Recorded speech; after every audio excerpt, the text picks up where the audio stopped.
કેશોદ નજીક મધુવંતી નદી કિનારે આવેલ પંચવટી કોરિયા હનુમાનનું મંદિર પૌરાણિક ધામ છે.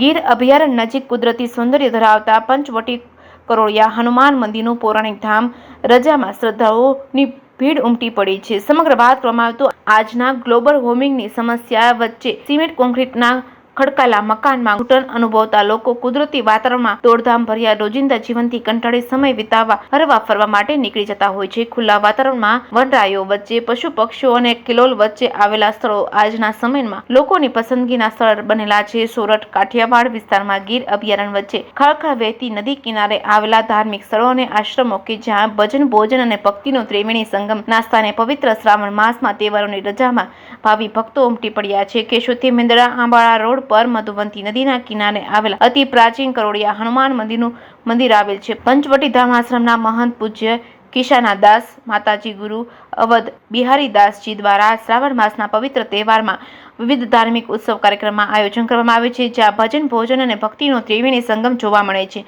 પૂજ્ય કિશાના દાસ માતાજી દ્વારા શ્રીમદ ભાગવત કથા, રામકથા, શ્રીમદ દેવી ભાગવત કથા તેમજ શિવ મહાપુરાણ કથા પોતાના વ્યાસાને વક્તા તરીકે લોક કલ્યાણ અર્થે બિરાજીને જ્ઞાન યજ્ઞમાં આહુતિ આપી રહ્યા છે. પંચવટી ધામ મધુવતી નદીના કિનારે આવેલ હોય વર્ષા ઋતુમાં આ વિસ્તારની પ્રકૃતિ સોળે કળાએ ખીલી રહી છે.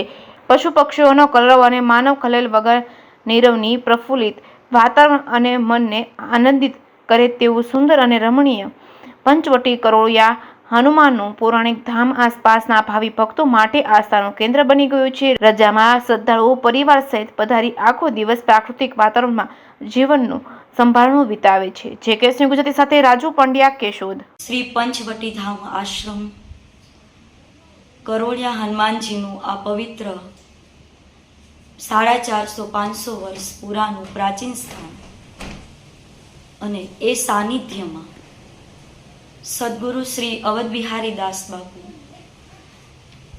મહંત શ્રી કૃષ્ણદાસ વિશેષ સદગુરુની અનુકૃપાથી, સદગુરુની અતિરિક્ત કૃપાથી આ દિવ્ય સ્થાનમાં ઘણા જ એવા પવિત્ર સત્કર્મો થઈ ચૂક્યા છે અને હાલમાં પણ સાધુ પુષ્ટમ સાધવો વસ્ત્રે લોકહિતકારકમ. સાધુનું કર્તવ્ય એ છે, સંતનો ધર્મ એ છે કે પોતાના હાથે, પોતાના વિચારો દ્વારા, પોતાના જીવન દ્વારા અનેક જીવાત્માઓની પ્રેરણા મળે, ધર્મની શરણ મળે અને પરમાર્થનું કાર્ય થાય. વર્ષમાં અહીંયા મહાશિવરાત્રિ, હનુમાન જયંતિ અને ગુરુ પૂર્ણિમા એવા પવિત્ર 3-4 વિશેષ આયોજનો દ્વારા મનુષ્ય આત્માને તૃપ્તિ થાય એ માટે સત્સંગ, ભજન અને ભોજન ત્રણેયથી બને એટલી પારમાર્થિક સેવા ગુરુ કૃપાથી કરું છું.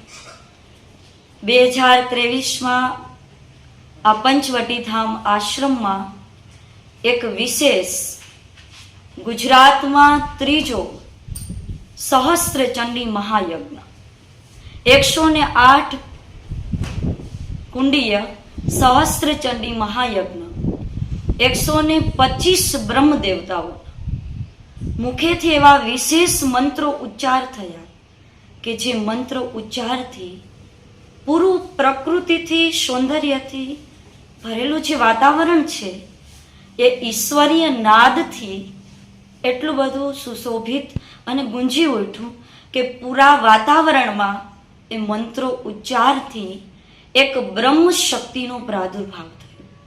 એક શ્રેષ્ઠ શક્તિની હરેક જીવાત્માઓને અનુભૂતિ થઈ અને વિશેષ સાધુ સંતોના આશીર્વચન પ્રાપ્ત થયા. 2023માં એ જ દિવસે હનુમાન જયંતિનો પવિત્ર દિવસ અને સાધુ સંતો દ્વારા મારી ચાદર વિધિ પણ કરવામાં આવી.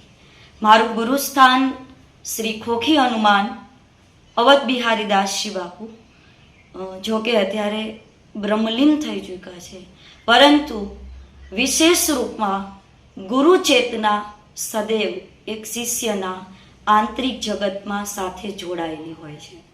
અને ગુરુ ચેતનાના પ્રકાશના સ્વરૂપે એવું કહી શકાય કે જ્યારે સદગુરુનો હાથ એક શિષ્યના મસ્તક પર પડે ત્યારે જ્ઞાન પ્રકાશ, બ્રહ્મ પ્રકાશ દિવ્ય રૂપે પ્રકાશિત થતો હોય છે.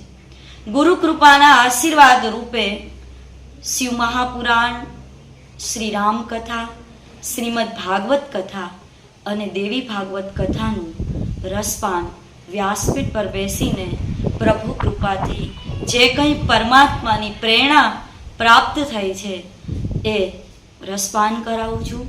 અને 7 વર્ષે નૈષ્ઠિક બ્રહ્મચર્યની દીક્ષા મેં ધારણ કરી.